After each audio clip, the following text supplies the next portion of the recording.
It's a day of lasts for me. It's my last day at the Venice Film Festival, my last time recording a review in this room, and last but not least, it's time to talk about the last film that I saw, Ridley Scott's The Last Duel. I've said the word last too many times, it's lost all meaning. Hey up guys, so as my time at the 78th Venice Film Festival comes to a close, I thought I'd try bash out one last review before I head back to London. It's the new film from Ridley Scott. No, it's not House of Gucci, I'm afraid. It's his new medieval melodrama, The Last Duel. The screenplay is written by Ben Affleck, Matt Damon and Nicole Holofcener and is an adaptation of the novel of the same name by Eric Jager and is based on true events. Set in 1386 France, the story is centered around the final ever judicial duel between Knight Jean de Carouge, played by Matt Damon, and his former squire Jacques Lecris, played in this film by Adam Driver, after Jean accused Jacques of a transgression against his wife Marguerite, played in this film by Jodie Comer. Like Game of Thrones, this was a trial by combat, and whichever man was left standing was declared the truthful winner as decreed by God. Only thing is, if Jean should lose, then Marguerite would be judged by men and by God as guilty of bearing false witness,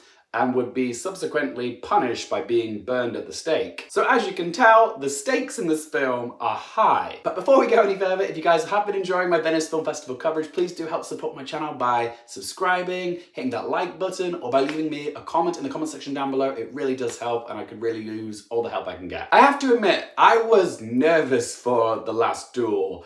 When it comes to Ridley Scott films, they tend to be a bit hit or miss. Like, I loved The Martian, but whenever he tries to tackle something historical or epic, it tends to miss the mark for me, like Robin Hood or Exodus Gods and Kings. So you can understand my trepidation going into The Last Duel, which is a medieval jousting drama. But it's always nice to be pleasantly surprised because I honestly enjoyed this film a whole lot more than I thought I would. It's still got its issues, but there was definitely more about this film that I liked than I disliked. In similar fashion to Rashomon, which by the way won the Golden Lion at Venice back in 1951, little fun fact for you there, The Last Duel employs a plot device where we watch the same story play out 3 different times from 3 different perspectives, from Jean, from Jacques, and from Marguerite, and one of them being the definitive truth. While admittedly this plot device does get a little bit repetitive in places,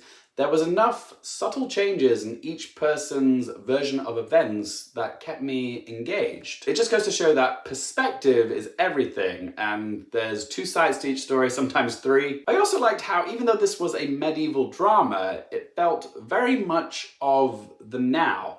This whole he said, she said catalyst for the duel felt extremely prescient in the Me Too era. I will say on occasion the handling of these topics does come across a bit clunky and on the nose, but I do appreciate the film for trying to say something about where we're at now. The action scenes are exciting, we get a few battle sequences which I found quite visceral, but also the highly anticipated titular duel that we get at the end of the film is well worth the wait. Edge of your seat stuff. I heard audible oofs and gasps like in the screening that I was in. But also because the stakes were so high, not only for Jean but for Marguerite as well, I found myself feeling very emotionally absorbed in the fight. I honestly had no idea which way it was going to go. I will say when it comes to the performances in this film, they range all over the spectrum from bad to Oscar-worthy. Ben Affleck as the blonde Pierre was just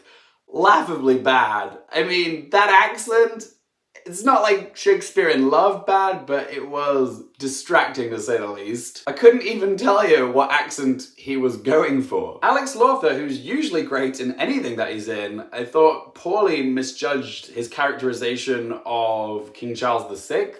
He's got a lot of these eccentric, quirky, childish tics, which completely undercut the dramatic weight of all the serious scenes that he's in. You might say that both Ben Affleck and Alex Lawther provide a bit of levity to such a serious film, but I don't know, their performances just didn't work for me. As for the 3 central performances, Matt Damon was probably the weakest of the 3.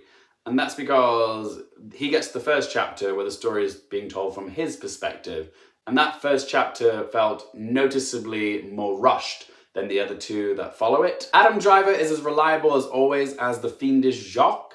Yet another intense and phenomenal performance from Driver. Great work from him. But this film belongs to Jodie Comer. I was transfixed watching her performance as Marguerite. She only gets more and more compelling as the plot drives forward, and Comer wears every painstaking emotion so beautifully on her porcelain face. I was enraptured watching this scene where she has to listen to the accusations of men of the court, asking these invasive questions about her sexual appetite, her intentions and motives for why she would bring this case to trial. But she refuses to remain silent. The strength and bravery of this woman, you really do feel the weight of that choice she makes when she goes with the truth, instead of caving to the whims of powerful men. It is a powerful performance from Jodie Comer, and I would not be surprised if she lands her first Oscar nomination for this performance. She is the best thing about this movie. She steals it. So let's ask them 3 questions.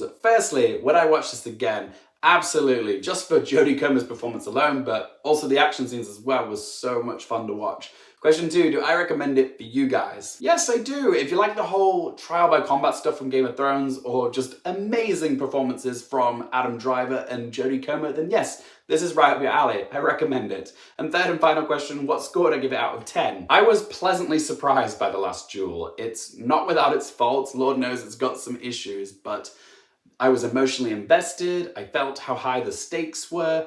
The action scenes were enveloping, and it's got a knockout performance from Jodie Comer. So I'm going to give The Last Duel a score of 7 out of 10. But as always, guys, it's just one bloke's opinion. I would love to hear your thoughts on The Last Duel. Are you excited for this film? Would you like to see Jodie Comer get an Oscar nomination for it? Whatever you have to say, let your voice be heard in the comment section down below. If you've enjoyed this video, help support the channel by hitting that thumbs up button. If you want more movie, TV, and Oscars-related content, don't forget to click subscribe, and if you want to follow me on any of my socials, Twitter, Instagram, Letterboxd, they're all in that video description down below.